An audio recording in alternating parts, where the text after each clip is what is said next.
Am I, Matt vs. Japan, a scammer? Well, you know what? Maybe I am. Wow. Starting strong. In these past couple years, there's been a lot of controversy surrounding me, and there's a lot of people saying a lot of things. And you know what? A lot of it is actually true. I've made a lot of mistakes, and I guess I thought that if I just laid low long enough, eventually the mistakes would blow over. But I finally realized that some of these mistakes are so indefensible that they're never going to blow over, and I need to own up to them. So in this video, I'm going to lay out everything that's happened to me in the last couple years surrounding all these controversies, and I'm going to let you decide whether you think I'm a scammer or not. Okay, well, it's an apology video then, but I like the fact that he's not just apologizing, but he is, according to what he's saying right now, going to lay it all. So he's going to tell us everything. He's going to tell you if some people didn't know about certain controversies, he's going to tell them. That is a good way to approach it. It's a good start. It's a good start, because I'm not always against YouTube apologies. I'm just against the ones that don't feel honest. Good start. Let's go. So the first thing I should probably talk about is my partnership that I had with Yoga, also known as Lucas. Yeah. So Yoga and I started working together in 2017, 2018, worked together for a couple years. It was going pretty well, but ultimately we had some disagreements we couldn't work out, and we decided to go our separate ways. But when we were deciding how to split up the assets that we had built up, we couldn't come to an agreement, and it ultimately led to a very nasty public split up. Now, I should have handled that situation a lot better, and a lot of what happened was directly my fault. But luckily, Lucas and I have since then actually made up and buried the hatchet, and we're now on very good terms, and I'm very happy to be able to call him my friend. But anyway, in the wake of Lucas and I splitting up in late 2020, a couple things happened. First of all, I met someone named Ethan, and we started Refold together. And also, just a little bit after that, I met someone named Ken Cannon. Now, Ken is someone who was like me in a lot of ways. He's an American who learned Japanese to an extremely high level while living in America. But by the way, his level of Japanese is unquestionable. I'm kind of neutral when it comes to him, in the sense that I did not like his business practices. I did not like some of the choices he made, talking about Matt versus Japan. But I'm not a hater of his, which is why I'm here with an open mind. I want to see, okay, if he owns up to his mistakes, says he's going to change, I'm willing to accept that, although, you know, a full recovery comes only after you demonstrate that you're not gonna do the same mistakes you made in the past. So the words are great, they need to be followed by actions, but I'm always willing to, you know, if anyone says, hey, I made a mistake, I own up to it.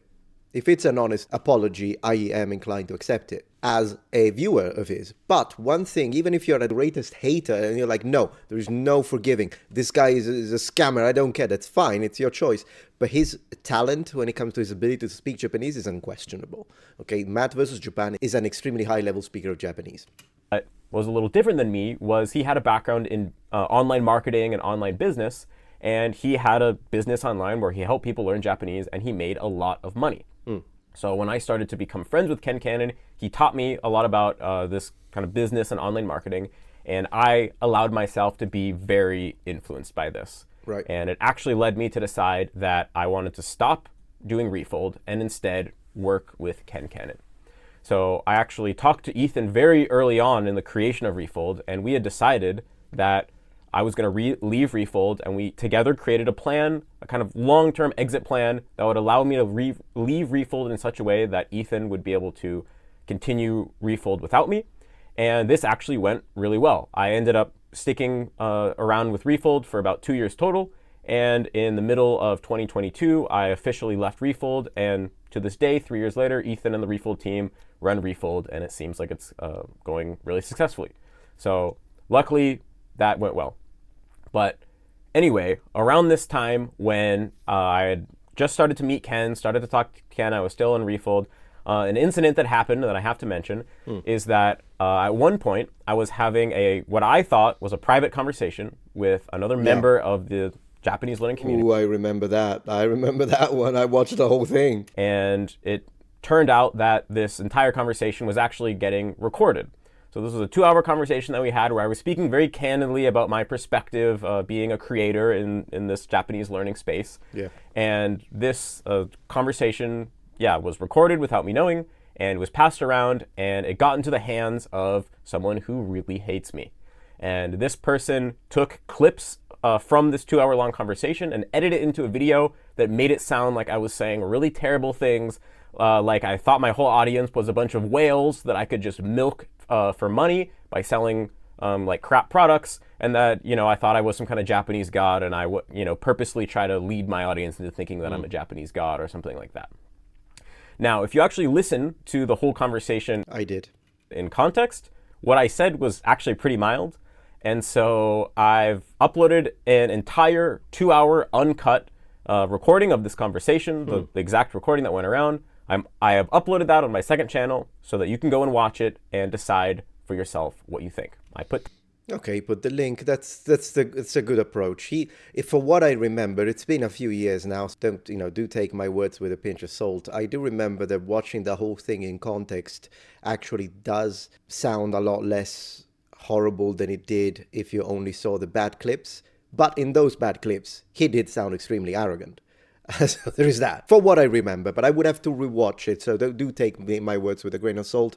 Click in his description and do watch it to form your own opinions. Don't base it on what I just said. I'm just talking about what I remember. Timestamps to the sections that people usually like to quote as, you know, when I'm talking about whales or things like that. Right. But anyway, going back to kind of the Ken Cannon thing, what I just said will come in a little bit. But yeah, Ken and I got talking, and we decided we were going to make a pitch accent course together. Yeah. Making a pitch accent course was something that I had been wanting to do for many years, because pitch accent's probably one of the topics that I'm most passionate about when it comes to how to learn Japanese, because it's Me too. something that I found out really late in the game, and I feel like if I would have learned about it sooner, it would have saved me a lot of time and effort. Absolutely. And also, when I went to go and learn pitch accent, I had a really hard time doing so. There were not a lot of resources out there, and there were a lot of things I had to go and find out on my own through a lot of hard work, and I felt like I had kind of come up with my own unique framework for teaching pitch accent, and I could do it in a unique way that would provide a lot of value to people. Right. Now, I want to say up front that, of course, there's also Dogen's pitch accent course. Dogen's pitch accent course is really good. Phenomenal.